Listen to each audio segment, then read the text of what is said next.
Hello बच्चों, कैसे हो सब लोग। उम्मीद करता हूँ अच्छे से होंगे, बढ़िया होंगे, आपकी स्टडीज़ भी बिल्कुल अच्छे से चल रही होगी। तो जैसा कि आप सभी को पता है कि आगे बीएससी नर्सिंग और पैरामेडिकल कोर्सेज़ के लिए एक एग्ज़ाम कंडक्ट किया जा रहा है, एंट्रेंस एग्ज़ाम कंडक्ट किया जा रहा है जो कि वो भी कंडक्ट कर रही है। तो आज हम उसी रिलेटेड कुछ इंपॉर्टेंट क्वेश्चन डिस्कस करेंगे जो बायोलॉजी के रहेंगे। तो अगर आप इस चैनल पर नए हैं तो चैनल को सब्सक्राइब करें और वीडियो को अपने फ्रेंड्स के साथ शेयर ज़रूर करें। तो चलिए शुरू करते हैं क्वेश्चन नंबर 1 से। क्वेश्चन नंबर 1 है, which hormone regulates blood calcium level. In hormones में से कौन सा ऐसा हार्मोन है जो ब्लड का कैल्शियम जो है वो लेवल में रखता है। A part insulin, B part parathormone, C part thyroxine, number D adrenaline. तो इसका सही आंसर है आंसर बी पैराथॉर्मोन। ओके, इसका आंसर है बी पार्ट पैराथॉर्मोन। चलते हैं क्वेश्चन नंबर 2 की तरफ। In Mendel's monohybrid cross the F2 phenotypic ratio is. जो मेंडल का मोनोहाइब्रिड क्रॉस होता है उसका फिनोटाइपिक रेशो क्या रहता है। ए पार्ट है 3:1, 1:2:1, 9:3:3:1, डी पार्ट 1:1। तो इसका सही ऑप्शन है ऑप्शन ए 3:1। क्वेश्चन नंबर 3 है, tool for DNA cutting is. जो डीएनए कटिंग के लिए टूल यूज़ किया जाता है उस टूल का नाम क्या है। ए पार्ट है लिगेज, पॉलीमरेज, रिस्ट्रिक्शन एंजाइम या हेलिकेज।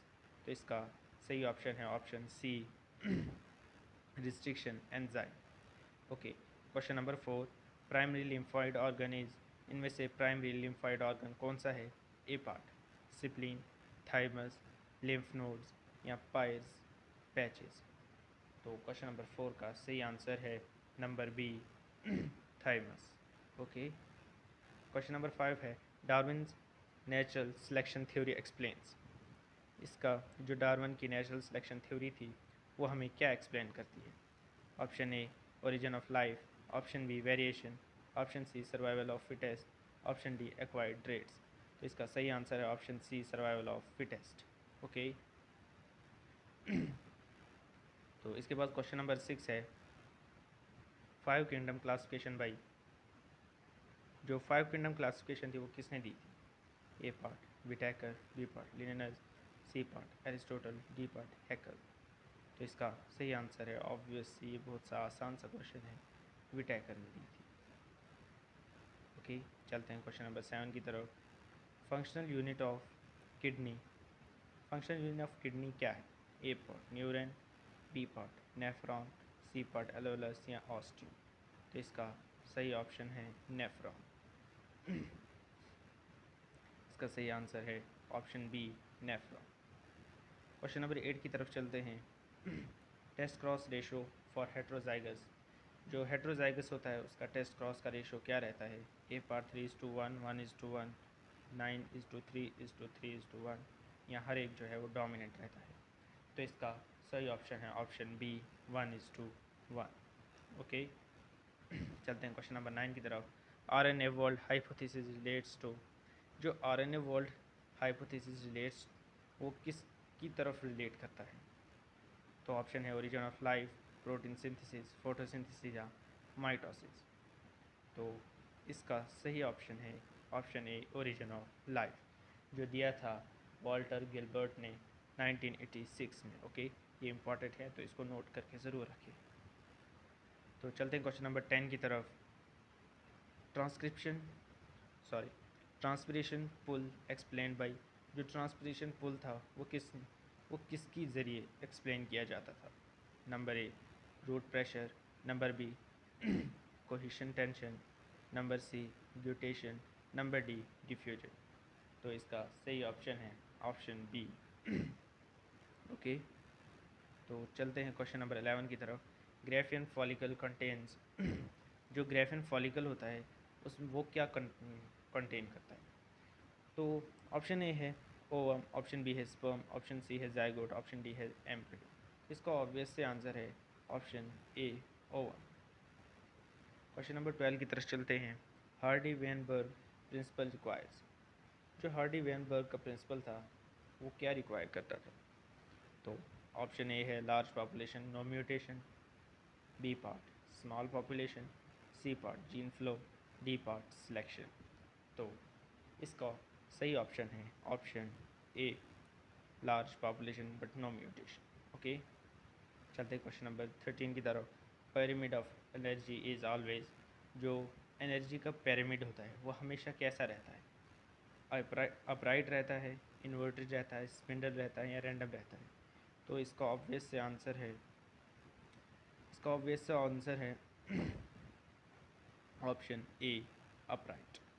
ओके, तो चलते हैं क्वेश्चन नंबर 14 की तरफ। एडिबल पार्ट ऑफ मैंगो, जो मैंगो का एडिबल पार्ट होता है, मतलब जिसे हम खा सकते हैं, उस पार्ट को हम क्या कहते हैं?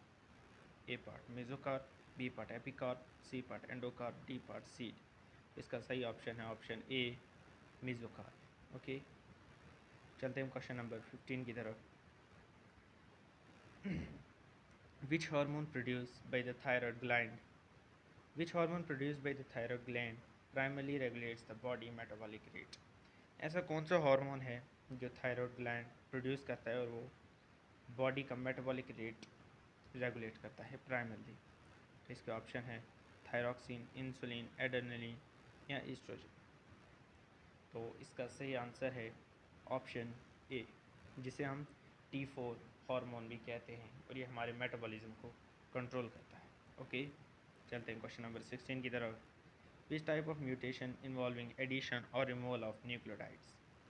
तो इनमें से कौन सी म्यूटेशन है जो इन्वॉल्व करती है एडिशन या रिमूवल ऑफ न्यूक्लियोटाइड्स? तो ए पार्ट है डिलीशन, इंसर्शन, सब्स्टिट्यूशन, इन्वर्जन या ट्रांसलोकेशन।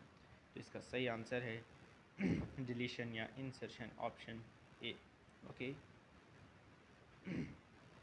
तो चलते हैं क्वेश्चन नंबर 17 की तरफ।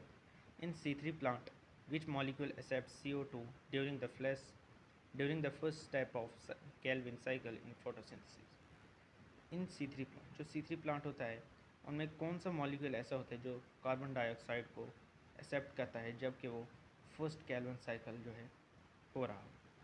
तो इसके ऑप्शन हैं PEP, इसके सही ऑप्शन है PEP, RUBP, ऑक्जेलोसेट या PGA। तो इसका सही आंसर है बी पार्ट यानी RUBP। तो इसकी फुल फॉर्म क्या है ये आप कमेंट्स में ज़रूर बताएं। क्वेश्चन नंबर 18 है in the process of ecological succession which community represent the stable final stage adopted to local condition? तो इसके ऑप्शन है pioneer, seral, climax and deflection. तो इसका सही आंसर है ऑप्शन सी क्लाइमैक्स। ओके, चलते हैं क्वेश्चन नंबर 20 है what is the respiratory quotient RQ value when carbohydrates like glucose are completely oxidised during respiration? तो इस क्वेश्चन का आप खुद अपनी कॉपी पर सॉल्व करें और कमेंट्स में इसका आंसर ज़रूर बताएं। तो मिलते हैं नेक्स्ट वीडियो में। अगर आपका इस वीडियो का अगर आपको सेकंड पार्ट भी चाहिए तो कमेंट ज़रूर करें, मैं इसका सेकंड पार्ट भी लेकर आऊँगा। तब तक के लिए गुड बाय, अल्लाह हाफिज़, टेक केयर।